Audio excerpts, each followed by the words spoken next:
So let's talk a little bit about your customer base now. So, you're thinking about investors, you're writing kind of a mini plan, you're thinking about a full-fledged business plan, you're still working on your product. Who's going to be your customer? And certainly, you've developed this app. Again, we're using app as an example, whatever your case might be.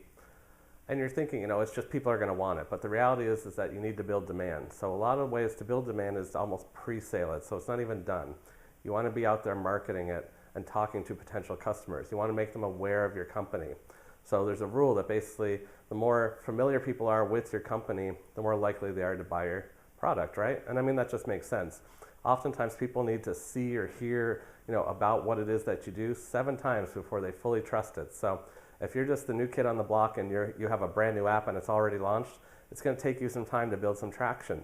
So let's do some of that now in advance. So I want you to be thinking about ways to find potential customers. Now, how do you do that? Lots of options. I'm going to let you explore what's best for your company, but a few ideas, obviously.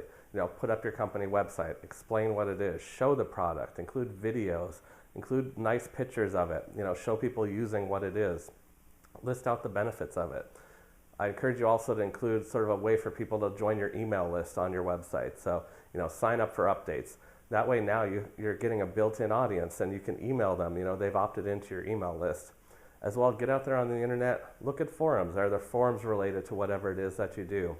Are there industry-specific sort of conferences you can go to or trade shows?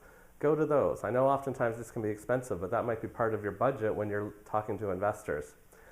Think about people in the industry. How do you talk to them? Talk to them about your product.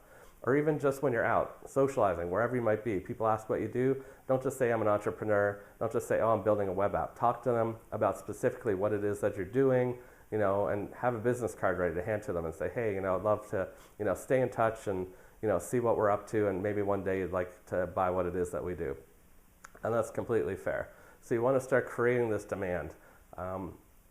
Whatever avenues you choose, the ultimate goal is to start getting in people's heads, getting the word out, the buzz out about your company.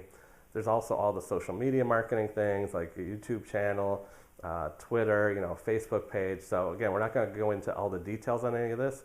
I'm just trying to give you the overall umbrella of the things you really need to be thinking about and doing and putting in place. Now, certainly, maybe you're not the social media maven. That's okay. That might be another person who you have to hire. So you're starting to see that there's some costs involved in starting a company. And that's part of why you might need to consider more investment than you were thinking of. So once you put together all these sort of pre-marketing pieces, by the time you actually launch your product or service, you'll have a built-in audience ready to go and hopefully be generating sales right from day one.